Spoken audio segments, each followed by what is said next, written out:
மாண்புமிகு பேரவைத் தலைவர் அவர்களே, மனிதவள மேலாண்மைத்துறை அமைச்சர் உங்கள் வாயிலாக அவருக்கு ஒரு சில செய்திகள். டிஎன்பிஎஸ்சி அவருடைய துறையின் கீழ் வருகிறது. அதில் மெம்பர்ஸ் பணியிடங்கள், அந்த மெம்பர்ஸ் காலியாக இருக்கிறது.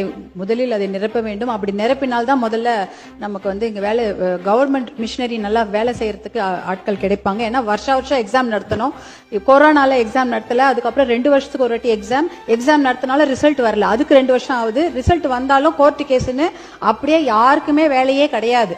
எந்த ஒரு பணியிடங்கள் பார்த்தாலும் எல்லாருமே கோர்ட் கேஸ்ல தான் இருக்கிறாங்க. 10 வருஷமா எக்ஸாம் எழுதி இருக்கிறாங்க, சர்டிபிகேட் வெரிஃபிகேஷன் போயிருக்கிறாங்க, ஆனாலும் அவருக்கு வேலை இல்லை.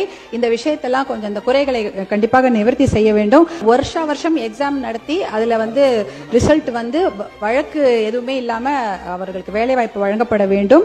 போக்குவரத்து துறையில இப்ப பாத்தீங்கன்னா கிட்டத்தட்ட 45% 50% மட்டும்தான் கவர்மெண்ட் ஸ்டாஃப் இருக்காங்க. மிச்சம் எல்லாமே டெம்பரரி. நம்ம மாநகராட்சி பேருந்துல பார்த்தாலே ஓட்டுநர், நடத்துனர் எல்லாமே டெம்பரரி ஸ்டாஃப் தான். குரூப் டி, அந்த குரூப் 4, குரூப் 4 அதுல எல்லாமே ஒப்பந்தம், தற்காலிக டெம்பரரி பணியாளர்கள் தான் இப்போது இருக்கிறாங்க. அந்த முழுமாத அசிஸ்டன்ட் போஸ்டே இல்ல. இதையெல்லாம் நிவர்த்தி செய்ய வேண்டும் என்று அன்போடு கேட்டுக்கொள்கின்றேன். இதே சமயம் இளைஞர் நலன் மற்றும் பொதுப்பணித்துறை அமைச்சருக்கு ஒரு வேண்டுகோள். எல்லா விளையாட்டு மைதானங்களையும் நீங்க புதுப்பிக்க வேண்டும். ஏன்னா மார்ஷியல் ஆர்ட்ஸ் சொல்லிக் கொடுக்கறதுக்கு ஏற்பாடு பண்ணுங்க. தற்காப்பு கலை மிக மிக அவசியம். எவ்வளவுக்கு எவ்வளவு விளையாட்டுக்கு முக்கியத்துவம் கொடுக்கிறோமோ, பள்ளிக்கூடத்துல 1 மணி நேரம் தான் விளையாட்டுக்கு முக்கியத்துவம் கொடுக்குறாங்க. அதை மாற்றி அது ஒரு முடிவா எடுக்க வேண்டும். பாலிசி டிசிஷனா எடுத்து எல்லா நாளும் விளையாடணும்னு சொல்லணும். தற்காப்பு கலை, அந்த மாதிரி சிலம்பம், அப்புறம் கராத்தே, கொபுடோ போன்ற விஷயங்களுக்கு ட்ரெயினர்ஸ் போட்டு பயிற்சி கொடுங்க.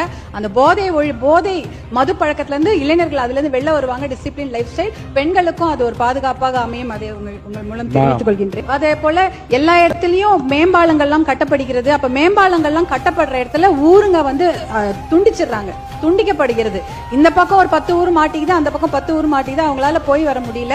அவர்களுக்கு ஒரு அண்டர் பாஸோ இல்ல மேல இன்னொரு மேம்பாலம் அந்த மாதிரி ஏதாவது ஒண்ணு ஏற்பாடு செய்யும்படி கருணையுள்ளத்தோடு அதை பரிசீலிக்கும்படி பேரவைத் தலைவர் வாயிலாக கேட்டுக்கொள்கிறேன். நன்றி. வணக்கம்.